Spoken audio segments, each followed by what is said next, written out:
네, 김형주 전 민주당 의원, 장성호 건국대 교수와 함께 오늘의 정치권 이슈 분석해 보겠습니다. 안녕하십니까? 네, 안녕하세요. 네. 저희가 앞서서 전해드린 것처럼 조금 전에 문재인 대통령이 그동안 공약으로 발표했던 5대 비리자 배제 원칙에 대해서 입장을 직접 밝혔는데요. 먼저 들어보고 두 분의 얘기 들어보도록 하겠습니다. 제가 공약한 것은 그야말로 원칙이고 실제 적용에 있어서는 구체적인 기준이 필요합니다. 사안마다 발생 시기와 의도, 또 구체적인 사정, 비난 가능성이 다 다른데 어떤 경우든 예외 없이 배제다라는 원칙은 현실 속에서 있을 수 없는 일이기 때문입니다. 그러나 그렇다고 해서 그때그때 적용이 달라지는 고무줄 잣대가 되어서도 안 될 것입니다.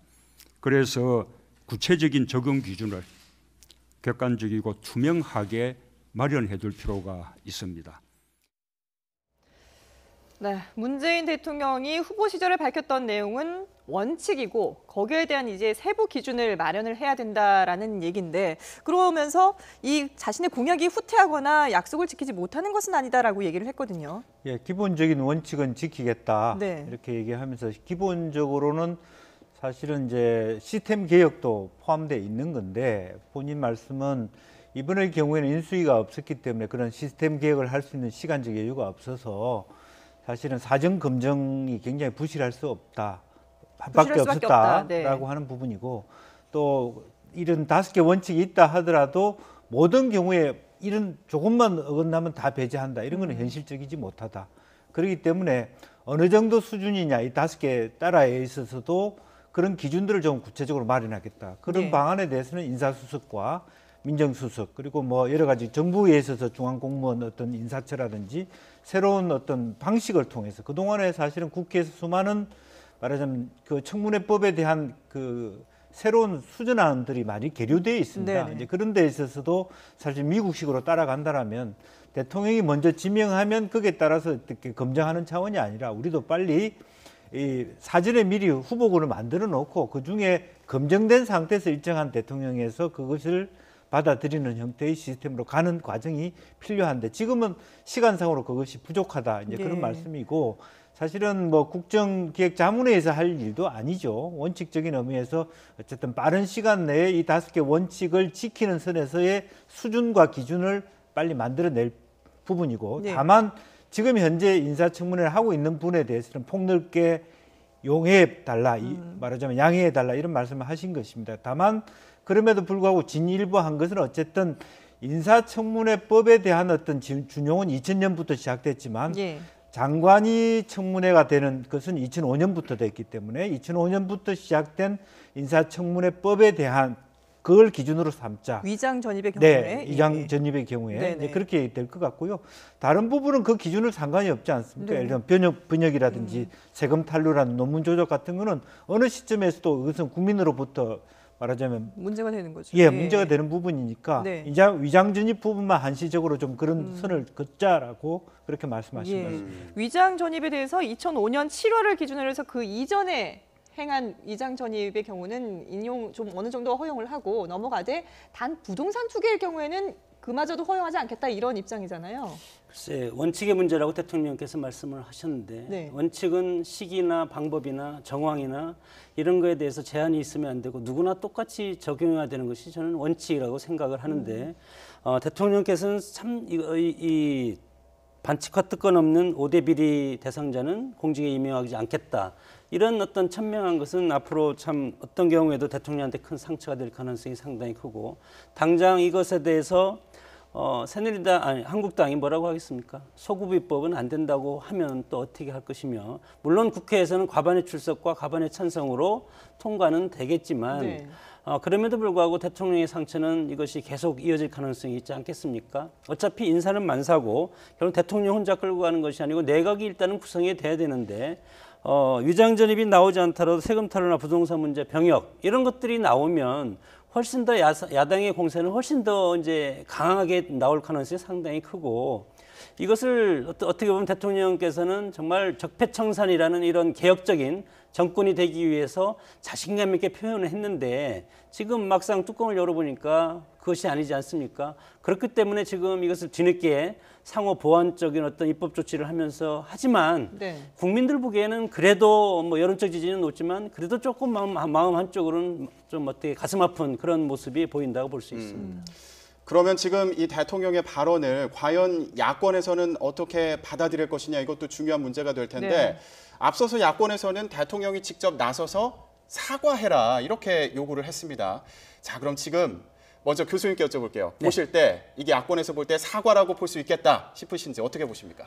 김동철 원내대표께서 이것은 사과가 아니고 유감 표명이라고 물론 지난번 비서실장도 마찬가지로 뭐 죄송하다고 했지만 공식적인 사과라고 보기에는 좀 어렵지 않습니까? 예. 앞으로 제도적인 보완을 하고 이런 것에 대해서 이럴 수도 있겠다는 그런 뉘앙스를 했기 때문에 대통령이 사과를 한다 하더라도 일단은 대통령이 사과를 하면 그 다음 걸 또 원할 겁니다. 그럼 사과를 하면 그동안의 모든 공약에 대해서 이제 확대해서 또 적용을 하고 또 뜯어보면 어떻게 하겠냐 이제 이렇게 네. 나올 텐데 그렇기 때문에 대통령 입장에서는 이거에 대해서 사과를 하면 그것이 끝이면 좋은데 끝이 아니고 어떻게 보면 개혁 정권에 대해서 일정 부분 상처가 나지 않겠습니까?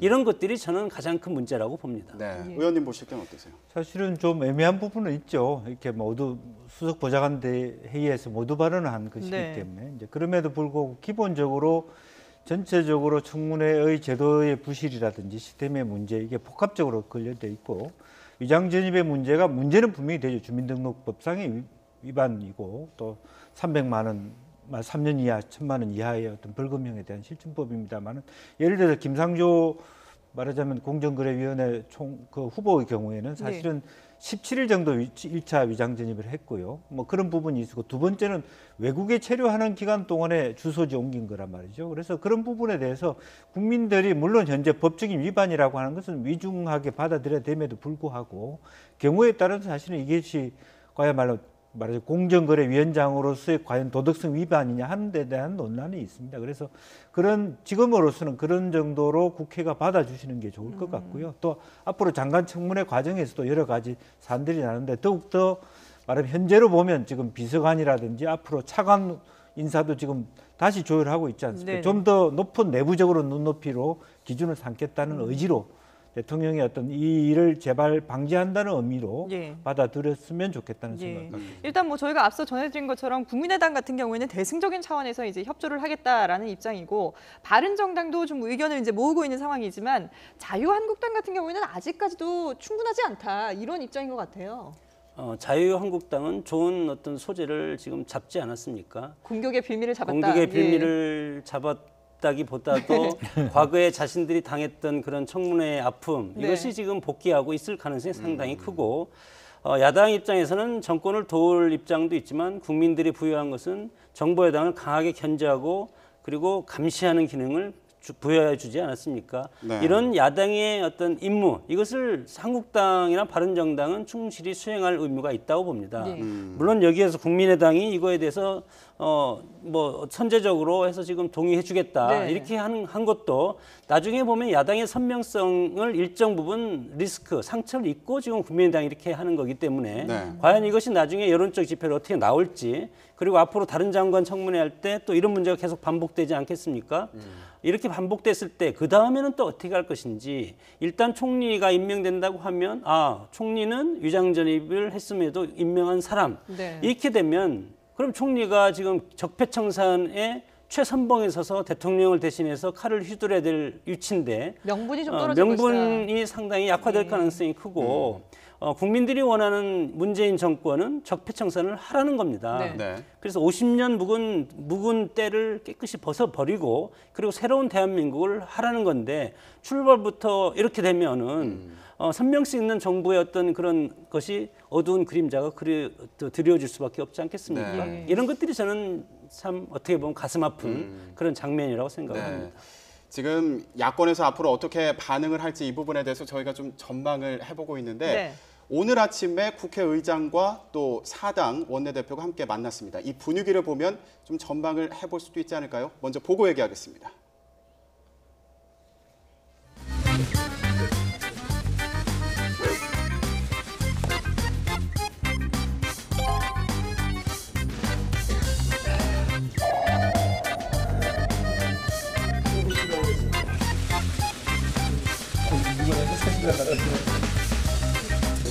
국민들의 기대에 부응하는 생산적인 국회가 되어야 된다고 생각을 합니다. 가장 시급한 현안부터 머리를 맞대고 잘 합의를 이루고 협력하는 그런 노력이 있었으면 좋겠습니다. 그리고 국회에서 협치가 얼마나 잘 구현될 것인가라고 하는 것에 대한 국민들의 기대가 높고, 이 국무총리 인사청문회가 협치의 첫 번째 시험대일 텐데 저는 이 모습을 계속 견지해 주시려고 한다면 말과 행동이 다르지 않는 언행일치의 모습, 또 두 번째는 결재 해지의 모습으로 이 문제를 해결해 주실 것을 저는 기대하고 있습니다. 문재인 정부의 도덕성이 훼손을 당했으면 대통령께서 좀 직접 나서셔 가지고 거기에 대한 어떤 해명과 국민의 이해를 구하는 노력들이 있어야 되지 않을까. 국정 운영해보니까 여러 가지 어려움이 있어서 공약할 때와는 사정이 다르다면 어떤 사정이 다르고 왜 지킬 수 없는지 그것을 책임 있는 분이 직접 이야기를 해야 하겠다.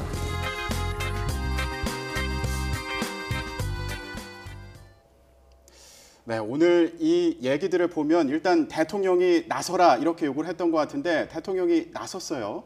근데 아직 보기에는 뭐 언행일치 결재이지 아직 안 된 거 아니냐 이렇게 얘기를 하고 있는 것 같은데 어떻게 보십니까? 우선은 뭐 비서실장이나 대통령께서 빨리 그 반응을 보이시는 것 같아요. 어쨌든 그런 말하자면 부결의 빌미를 주지 않겠다는 의지가 있고요. 다만 이제 국회의원들이라고 하는 분들은 마지막 데드라인을 알고 하시는 분들입니다. 네. 오늘 기본적으로는 말씀을 그렇게 하고 수용하지만 오늘은 아니고 31일이다 이렇게 말씀하신다고 봐야 될 것 같습니다. 청문회 채택, 말하자면 채택도 보고서 채택도 있어야 될 것 같고요. 네. 나름대로 또 복귀할 수 있는 명분도 필요할 부분이기 때문에 현재 뭐 아시다시피 김종철 원내대표가 국민의당이 어떤 대승적 차원에서 동의하겠다 그러면 실제로 통과되는 거 아니겠습니까? 물론 내부적으로 이제 표결 상태에서 어떤 상황이 이루어질지는 모르겠습니다만은 전반적으로 자잘한 문제들이 있습니다만은 대체로 큰 틀에서 후보자 본인의 큰 어떤 업무 역량이라든지 능력에서 흠결이 있다고 보기는 않기 때문에 몇 가지 어떤 문제에도 불구하고 큰 틀의 어떤 채택과 말하자면 그 통과는 있으되 다만 대통령이 좀 더 말하자면 이 문제에 대해서 전전긍긍하는 모습을 보여달라는 이제 그런 야권의 요구이니까 이제 그런 부분들이 아무래도 내부적으로는 또 큰 틀에 있어서 국민들이 80% 90% 가까운 지지율을 보이는 입장에서 동의하지 않고 또 끝까지 부결할 수도 없는 입장이 그렇죠. 아니겠습니까? 이제 그런 면에서 약간의 어떤 시간적 명분을 달라 이렇게 이해하면 될 것 같습니다. 자유한국당의 입장을 조금 더 알 수 있는 그 회의 결과에 대해서 브리핑을 했는데 그 내용을 좀 들어보고 또 얘기를 이어가도록 하겠습니다. 투기성 위장 전입에 대해서는 원칙적으로 배제하겠다. 그러나 2005년 7월 후에 위장 전입은 원천적으로 배제하겠다. 이제 총리 지금 인선을 할 것인가 말 것인가는 기준과 관계없는 이야기입니다. 오전에 정병훈 수석이 국회에서 2005년 7월 위장 전입 관련 그거는 뭐 이제 논의를 해야겠죠. 저희들이 그 얘기를 여기서 논의해서 기준을 드린 건 아니고요. 그런 이제 다양한 의견들, 견해들을 저희들이 반영을 하도록 노력을 해야죠.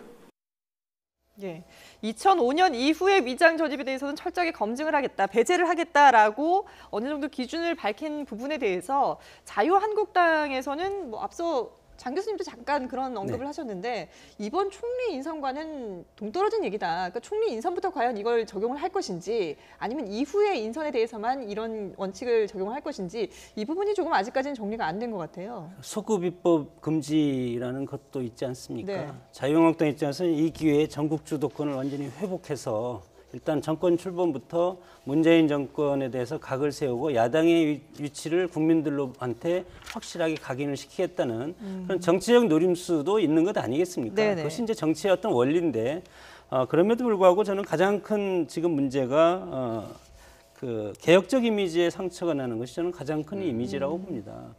국정을 앞으로 나가면 물론 총리를 임명한다고 해서 모든 것이 되는 것이 아니지 않습니까? 그렇죠. 적폐청산과 개혁을 하기 위해서는 국회에서의 협치가 필요한 겁니다.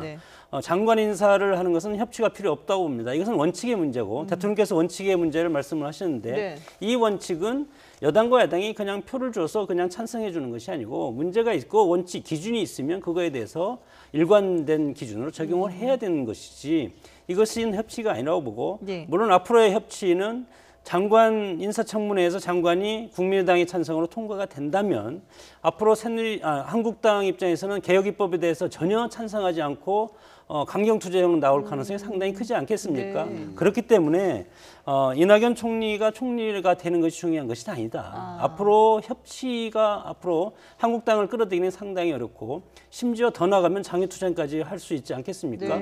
한국당의 이런 야당 행보는 과거에 민주당이 한 야당 행보를 그대로 따라갈 가능성이 크기 때문에 어떻게 보면은 상당히 부드럽고 포용의 모습을 집권 여당과 청와대, 대통령은 이것을 보여야 되는데 일단 2005년 7월 이후로 이것을 한다고 하더라도 한국당은 여기에 찬성할 가능성이 저는 전혀 없다고 봅니다. 그래서 애초에 소수정권이고 120석의 민주당 아니겠습니까? 그러면 야당이 원하는 것을 반 정도는 들어주고 협치를 이끌어낸다는 것이 연합정권의 형태입니다.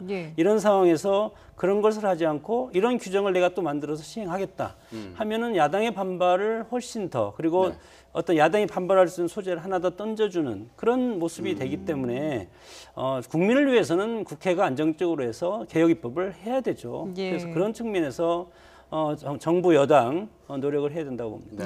지금 뭐 총리 인선이 통과되는 것만이 중요한 게 아니다. 이후가 오히려 더 많이 남아 있다라고 말씀을 해주셨는데 말씀하신 것처럼 지금 오늘은 이제 서훈 국정원장 후보자에 대한 청문회가 진행이 되고 있고 이후에도 이제 줄줄이 또 청문회가 있지 않겠습니까? 이 과정이 순탄치 않을 것이다. 이런 전망인데 어떻게 보세요? 아무래도 이제 검증 과정이 부실할 수밖에 없었고요. 또 시스템상으로도 그렇고 우리나라 그동안에 말하자면 대통령이 낙점을 하면 그 후에 검증을 하는 시스템 자체가 사실은 굉장히 리스크가 큰 시스템이거든요. 실제로 그런 부분을 좀 원칙적으로 돌려야 되고 그런 의미에서 지금 이제 뭐 국정기획자문회의는 단기적인 지금 현재 인사청문회 하고 있는 부분에 대한 참여라기보다는 앞으로의 국가가 어떻게 인사 시스템을 가지고 다음 정부의 이야기를 해야 되는 상황이라고 보여집니다. 근데 그런 어떤 리스크를 안고 있기 때문에 현실적으로는 사실 인사청문회가 가지고 있는 어떤 현재로서의 단점은 하나는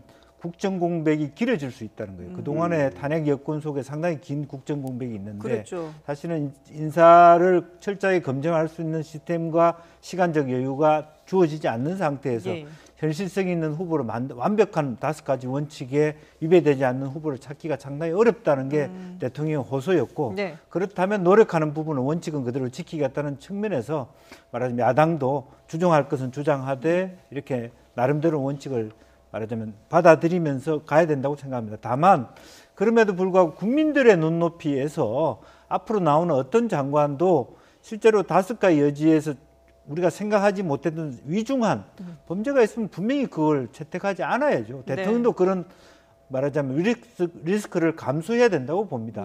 우리가 다 냈으니까 다 해달라. 이것은 아니라고 보고 그런 부분에 있어서는 아마 좀 유연한 자세를 견지해야 될 부분이 있을 거라고 보여집니다. 지금 두 분 말씀을 좀 종합해서 보면 연관이 좀 될 것 같은데 아까 저희가 박광곤 국정기획자문위원회 대변인 얘기도 전해드렸습니다만 전병헌 수석이 오늘 야당 측에 설명한 그 개선안이 사실 이 위원회와는 아직 논의가 안 된 거다 이렇게 브리핑을 했거든요.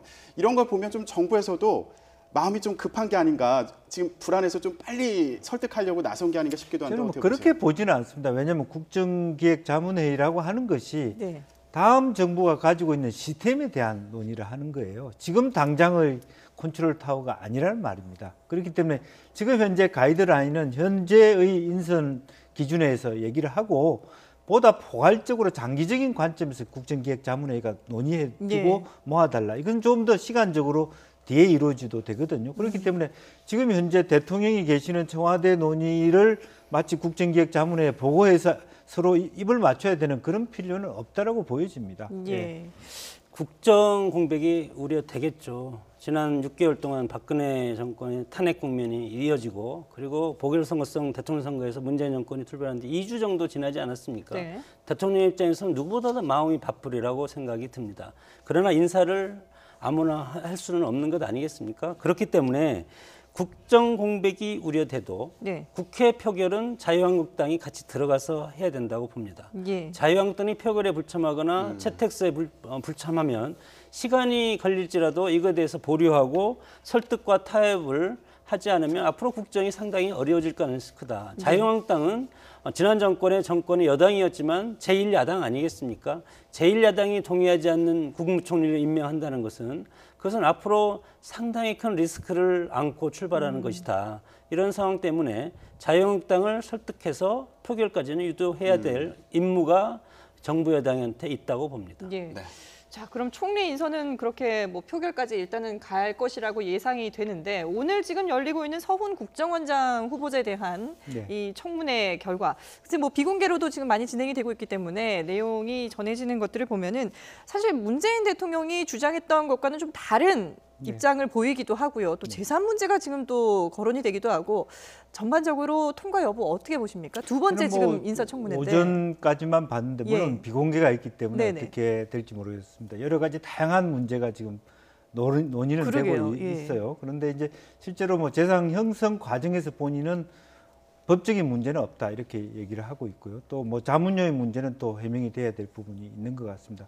또 대통령과의 견해가 다른 것은 사실은 견해가 다를 수 있다고 봅니다. 대통령은 큰 틀에서는 정치인이고 공약을 제시하는 분이고 국정원장 후보자는 국정원의 입장에서 얘기를 할 수밖에 없는 입장입니다. 말하자면 네. 아까도 청문회에서 얘기했지만 정책을 논할 수 있는 입장이 아니기 때문에 예를 들면 기본적으로 말하자면 대공수사권에 대해서 국정원은 갖고 싶어 하는 거고 네. 또 국정원이 안 가지고 다른 데 간다는 것은 비효율적이라고 지적할 수밖에 없는 입장이고 제가 보기에는 국정원장이 되시면 대통령을 설득해서 그 부분을 조정할 필요가 있다고 보고 그것을 국정기획자문위원회에서 올바로 잡는 부분이라고 봅니다. 네. 대통령이 공약 삼았고 말씀했다고 그것이 다 모든 것이 지켜야 될 부분은 아니라고 생각되기 때문에 예. 결과적으로 대통령이 보다 이제 토론하자고 하는 얘기는 뭐겠습니까? 다른 의견이 있으면 얼마든지 토론해서 수용하겠다. 더 좋은 네. 안을 갖자는 의미로 보여지면 될 것 같습니다. 예, 그러니까 대통령의 입장이라고 해서 무조건 따르지 말고 또 좀 더 나은 의견이 있다면은 얼마든지 건의할 수 있다 이런 입장으로 보도록 하겠습니다. 지금까지 김형주 전 민주당 의원, 장성호 건국대 교수와 함께했습니다. 두 분 말씀 고맙습니다.